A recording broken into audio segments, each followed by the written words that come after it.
अस्सलाम वालेकुम। कानूनी टीवी चैनल के दोस्तों को मुनसिफ अवान एडवोकेट का लाहौर से सलाम। जैसे कि आप स्क्रीन पे देख रहे हैं, आज हमारे साथ बहुत वीआईपी शख्सियत एहसान वाई साहब, साबिक मरकज़ी सदर ANP, आज हमारे साथ कश्मीर के हवाले से जो बड़ा बर्निंग इशू है उससे बात करने के लिए इनको तकलीफ़ दी है, हमारे स्टूडियो में तशरीफ़ लाए हैं। एहसान वाई साहब, ये बताएं कि कश्मीर का असल में मसला क्या है? मुंसदा, थैंक यू वेरी मच कि आपने इंतखाई जो ये इशू है अहम, इस पे आपने मुझे बुलाया और मुझे मौका दिया कि मैं इस पे बात करूं। और again thank you very much. असल कश्मीर का मसला ये है, बैकग्राउंड ये है कि हम शुरू होते हैं 1947 से। एक्चुअली ये कश्मीरी जो जिद्दोजहद कर रहे हैं आज़ादी के लिए, कश्मीर की आज़ादी के लिए, वो 100 साल से कर रहे हैं। जब महाराजा हरी सिंह था, जब इन्होंने कश्मीर, इनके बड़ों ने कश्मीर अंग्रेज़ से ख़रीदा, उसके बाद हरी सिंह हुक्मरान आया, महाराजा बना, रूलर था, उसके ख़िलाफ़ जद्दोजहद शुरू कर दी थी कश्मीरियों ने। उसे 100 साल हुए। ये फिर उस जद्दोजहद होती रही आज़ादी की, इन पे जुल्म होता रहा। हज़ारों कश्मीरी उस वक़्त भी शहीद किए गए, नौजवान बच्चे शहीद हुए। कश्मीरियों ने बहुत स्ट्रगल की। हम दरअसल ये समझते हैं कि ये काम जो है ये 1947 से शुरू हुआ। अब आ जाए मैं चूँकि मुख्तसर होते हुए कि जद्दोजहद कर रहा था, महाराजा हुक्मरान था, उन्होंने अंग्रेज़ों से, उसके बड़ों ने ख़रीदा हुआ था कश्मीर को 75, आप हैरान होंगे कि 75 लाख पाउंड पे इन्होंने ख़रीदा हुआ था अंग्रेज़ से कश्मीर। पूरा कश्मीर 75 लाख पाउंड पे ख़रीदा हुआ था। तो वो फिर ये शुरू हो गई जद्दोजहद। पहले तो कांग्रेस आज़ादी की जंग लड़ रही थी कि अंग्रेज़ जो हैं वो हिंदुस्तान को आज़ाद करें। उसके बाद फिर एक कांग्रेस पार्टी, एक मुस्लिम लीग बन गई, जिनके मैं मुख्तसर होते हुए जिनके सरबराह कायद आज़म मोहम्मद अली जिन्ना थे। और कांग्रेस के जो सदर कई रहे, महात्मा गांधी और दूसरे नेहरू। ये तो इनके दरमियान जब अंग्रेज़ ने ये फ़ैसला कर लिया कि जी मैं हिंदुस्तान को आज़ाद करूं, और ये भी फ़ैसला कर लिया कि मैं इस हिंदुस्तान को तकसीम करूं, एक मुसलमानों को दे दूं हिस्सा, दूसरा हिंदुस्तान हिंदुओं को, या साथ मुसलमान जो वहाँ रह जाएं। तो वो उस तकसीम के नतीजे में ये सारे होल इंडिया में रियासतें थीं जहाँ पर इंडिपेंडेंट हुक्मरान थे। वो 666 रियासतें थीं। अच्छा। ये फिर फ़ैसला हुआ, अंग्रेज़ ने ये फ़ैसला किया, जिसका करता धरता लॉर्ड माउंटबेटन था। उन्होंने ये फ़ैसला किया कि ये रियासतें जहाँ पर मुसलमानों की मेजॉरिटी है वो पाकिस्तान के पास के साथ चले जाएं, और जहाँ हिंदुओं की मेजॉरिटी है वो इंडिया के साथ रहें। इस तरह से ये कश्मीर पर मैं इसलिए आ रहा हूँ मुख्तसर करते हुए कि चूँकि हुक्मरान हरी सिंह था, है जी, जद्दोजहद तो 1920 से हो रही थी। अब 47 में भी हरी सिंह हुक्मरान था। अब असूली तौर पर जो तय हो चुका था कि जहाँ मेजॉरिटी मुसलमानों की है वो रियासत मुसलमानों को मिलेगी। तो कश्मीर एक ऐसी रियासत थी कि जिसमें मेजॉरिटी मुसलमानों की थी, तो ये असूलन तयशुदा बात थी कि ये पाकिस्तान के हिस्से में आएगी। लेकिन महाराजा हरी सिंह की नीयत शुरू में नीयत ख़राब हुई कि किसी तरीके से मैं हुक्मरान रहूं और ये मैं इसे आज़ाद रखूं। लेकिन वहाँ पर बड़ी लीडरशिप, नेहरू, ये सारे, इन्होंने तो ये नहीं होने देना था। अल्टीमेटली इनके दरमियान एग्रीमेंट हुआ कि जी ये एग्रीमेंट हुआ कि जी ये फ़ैसला करेंगे, जो फ़ैसला अंग्रेज़ ने किया है उसके मुताबिक ये हरी सिंह फ़ैसला करेगा। लेकिन फिर इसने बदयांती की कि वहाँ पर कश्मीर में जद्दोजहद रज़ाकारों ने शुरू कर दी। तो हरी सिंह के ख़िलाफ़ पहले ही जद्दोजहद थी। उस जद्दोजहद के नतीजे में इसे ये समझ लग गई कि अब मुसलमान मुझे उठा के फेंक देंगे कश्मीर से। तो इसने नेहरू से बात की। नेहरू वज़ीर आज़म हो गया था हिंदुस्तान का। पंडित जवाहरलाल नेहरू से बात की। उसने कहा कि भाई मैं फ़ौज भेज देता हूँ कश्मीर में, अगर आप इसको हिंदुस्तान से मशरूत तरीके पर इसका अलाइंस कर देंगे। तो ये एग्री कर गया। पंडित जवाहरलाल नेहरू ने फ़ौज भेज दी। इधर से रज़ाकार थे पाकिस्तान की तरफ से। वहाँ पर जब देखा जंग हो रही है तो नेहरू इसको लेके इशू को यूएनओ चला गया, अक़वाम मुत्तहिदा। वहाँ पर अक़वाम मुत्तहिदा ने सिक्योरिटी कौंसिल जो 5 मेंबर्स हैं जो परमानेंट, उन्होंने फ़ैसला किया कि भाई असल तो मसला कश्मीरियों का है कि ये कहते हैं कि पाकिस्तान के साथ जाए पाकिस्तान वाले, और हिंदुस्तान कहता है कि ये हिंदुस्तान के पास आए, लेकिन असल मसला कश्मीरियों का है। तो हम कश्मीरियों से पूछते हैं कि भाई आपने किसके साथ जाना है। उसको बोलते हैं सेल्फ डिटर्मिनेशन, हैं जी, कि ये आप फैसला करें। वो फैसला हो गया यूएनओ में सिक्योरिटी काउंसिल से। लेकिन उस फैसले के नतीजे में ये समझ लग गई शुरू में, क्योंकि वहाँ पर शेख अब्दुल्ला जो कैदो बंद काट रहे थे महाराजे की भी, उसने काफ़ी जेलें काटी, क्योंकि वो कहता था कि ये यहाँ से निकले और कश्मीर आज़ाद हो। अभी वो शेख अब्दुल्ला कश्मीरियों के लीडर के तौर पे एक्ट कर रहा था। तो उसके साथ हरी सिंह और ये शेख अब्दुल्ला, इनके दरमियान कशमकश थी। ये कहता था शेख अब्दुल्ला कि ये कश्मीर जो है ये आज़ाद होगा, क्योंकि यहाँ पर कश्मीरी इनकी अपनी ज़ुबान है, ये कौम है, और ये अरसे से जद्दोजहद कर रहे हैं, इनको आज़ादी मिलनी चाहिए।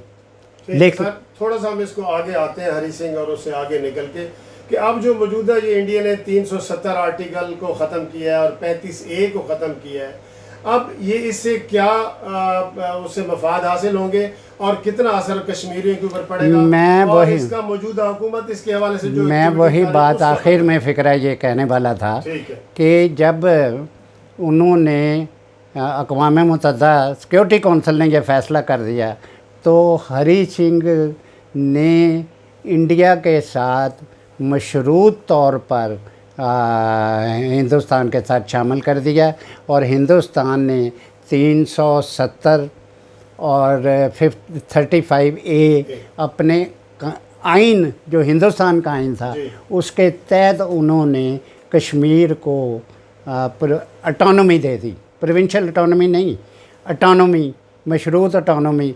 उसको ये ऑटोनॉमी दी कि इसका अपना झंडा होगा, इसकी जो असम्बली होगी वो कॉन्स्टिट्यूएंट असम्बली होगी। ठीक है। अपना आइन था उनका, अपना झंडा था उनका, और अपने ये कानून बनाते थे, ये शराइत थी।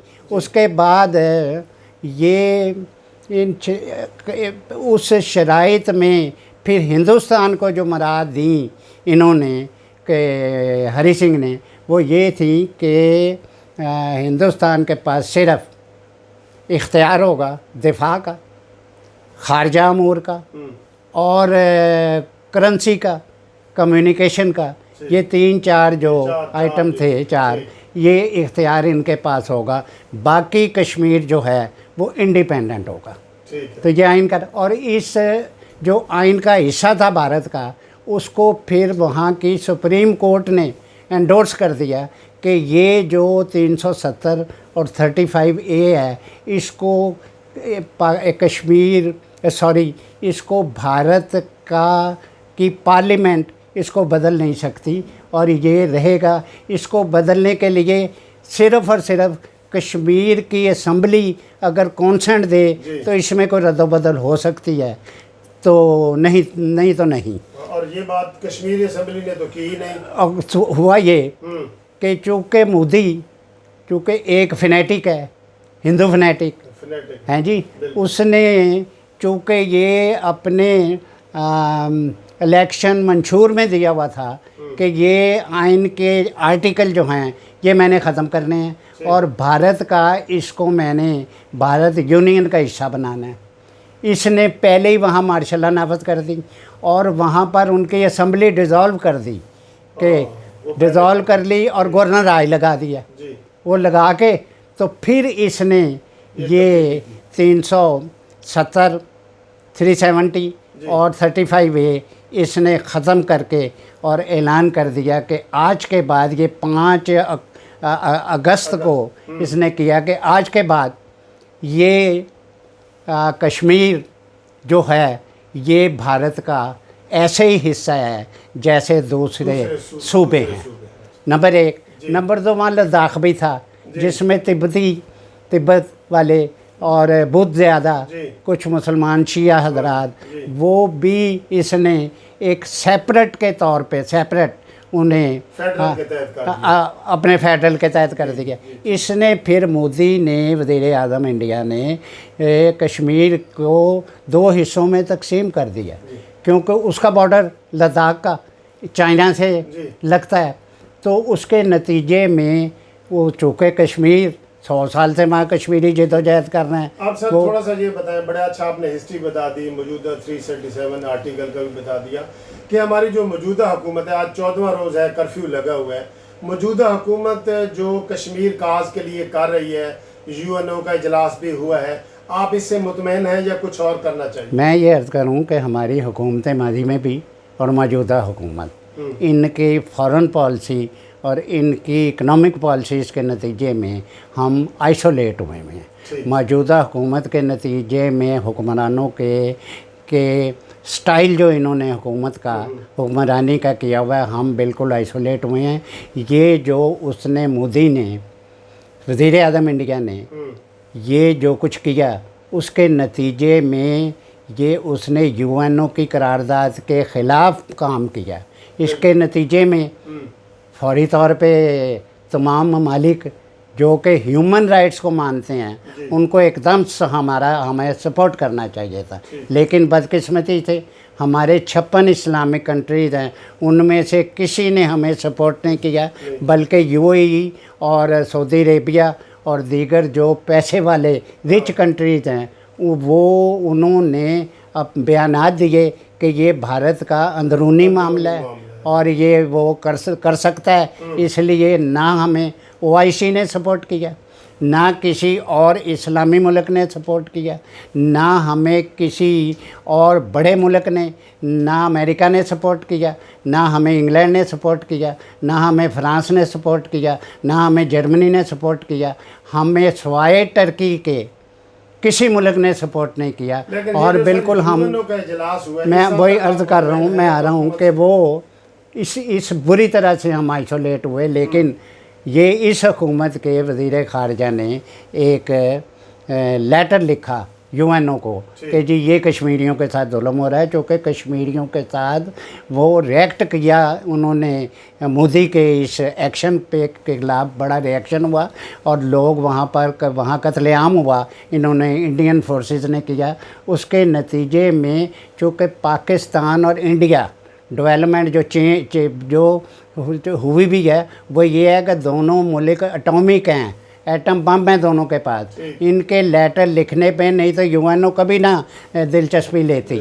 ये सिक्योरिटी काउंसिल इसलिए बैठे कि भाई ये दोनों एटमी मुल्क हैं, अगर खुदा ना खासा जंग हो गई तो एशिया बर्बाद हो जाएगा और सारी दुनिया पे असरात मुरतब हो गए। इसलिए इन्होंने मीटिंग बुलाई और उस मीटिंग के नतीजे में मैं ये बताता चलूँ कि उसका पाकिस्तान को और कश्मीरियों को कोई फ़ायदा नहीं हुआ, सिवाय इसके कि ये बात सारी दुनिया में पहुंची कि ये जी कश्मीर एक डिस्प्यूटेड एरिया है, डिस्प्यूटेड मुल्क है, डिस्प्यूटेड मुल्क है, जो कि पहले ही ये तय था यूएनओ की रेजोल्यूशन में कि ये डिस्प्यूटेड है, ना ये पाकिस्तान का अभी है ना हिंदुस्तान का है।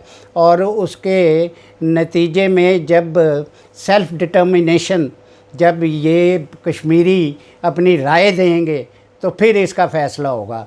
तो ये वो तो ठीक है भाई साहब, बड़े अच्छी आपने हमें ये बता दिया। अब आखिरी सवाल आपसे पूछता हूँ, आप ये मैं एक फ़िक्रा कह दूं कि ये करारदाद भी उन्होंने कोई नहीं जी। दी और कुछ नहीं किया, सिवाय करारदाद भी कोई नहीं, उन्होंने कुछ नहीं जारी किया। और सिवाय चाइना के, चूँकि चाइना को लद्दाख का मसला था वो बोला वहाँ पर, बाकी कोई मुल्क जो है वो नहीं बोला। जी हाँ, बड़े अफसोस की बात। सर आप मैं ये कहता हूँ कि आप सीनियर तरीन सियासतदान हैं, पूरे मुल्की लेवल पे आप सियासत करते हैं। अब इसका हल क्या है? क्या मुसल्लह जदोजहद है, जंग है? आप इसका हल क्या तजवीज़ करेंगे? मैं ये समझता हूँ जी कि ये इसके पीछे जो कुछ हुआ है, इसके पीछे ये अमेरिका का प्रेसिडेंट है।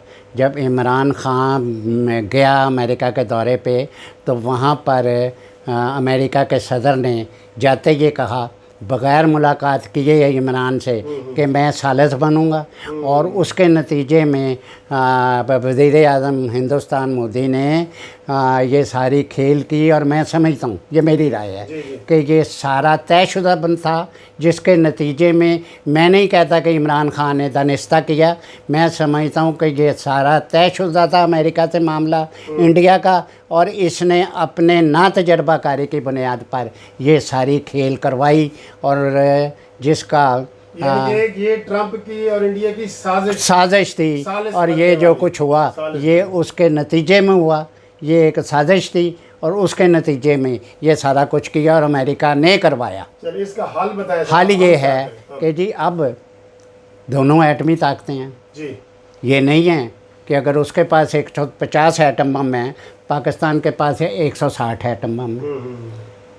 तो भूखे वो भी ठीक है, इकनॉमिकली ज़्यादा वो रिच मुल्क है, हम ज़्यादा गरीब हैं। लेकिन हमने ये सोचना है कि आया हमने दुनिया को तबाह करना है।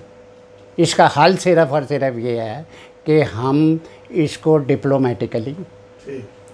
डिप्लोमेटिकली सारी दुनिया में लेकर जाएं और कश्मीरियों के साथ जो जुल्म सितम हो रहा है उसको उजागर करें। और फिर ये उसी सूरत में मुमकिन है कि अगर इमरान ख़ान साहब मुंतकिम मिजाजी छोड़ें, अपोजिशन के लोगों को इंतकाम के तौर पर गिरफ़्तार कर के सज़ाएं दे कर उन्हें महरूम कर दें अपोजिशन को एक नेशनल राय से, मैं समझता हूँ कि ये कश्मीर के हक़ में नहीं जाएगा।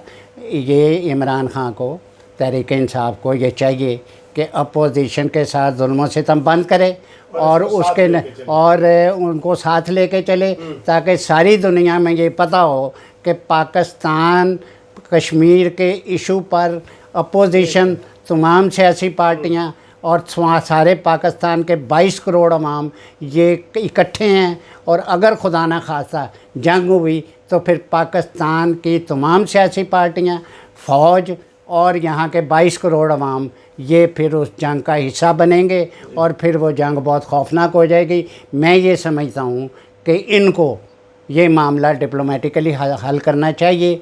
और ये उसी सूरत में कि मैंने जैसे कि कहा कि ये तमाम इनको मुंतकिम मिजाजी छोड़ के तमाम सियासी पार्टियों को इकट्ठा करके और ये मामला तय करना चाहिए। और कश्मीर कॉज को लेके हमारी सियासी पार्टियों को, हुक्मरानों को इकट्ठे मिलके चलना चाहिए, ताकि हम, क्योंकि उसकी वजह है कि कश्मीरियों ने आज़ादी लेनी है, वो उनको कोई ग़ुलाम नहीं रख सकता। जिस तरीके से वो जिद्दोजहद कर रहे हैं उन्हें ग़ुलाम नहीं रख सकता। अब उनकी जिद्दोजहद पुरअमन जिद्दोजहद से मुसल्लह जिद्दोजहद हो गई है। मैं ये समझता हूँ कि नौजवान बच्चों ने असला उठा लिया है।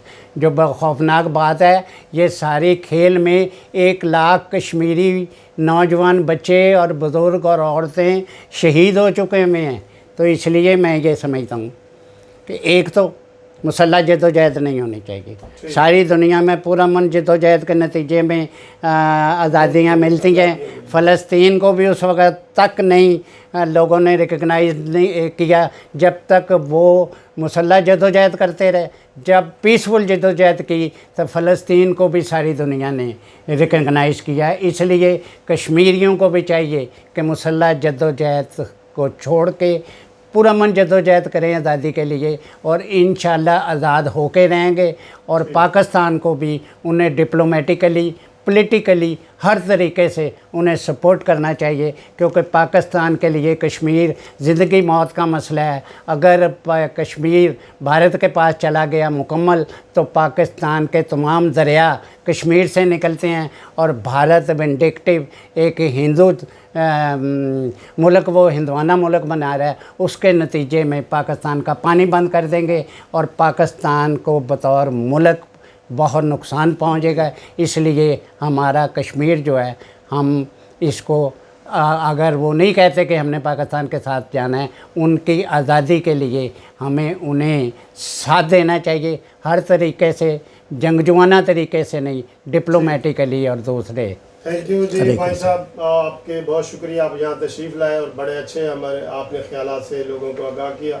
कानूनी टीवी चैनल के दोस्तों से गुजारिश है कि ये वीडियो देख के कमेंट्स करें, और thank you very much for watching this video. अल्लाह हाफिज़।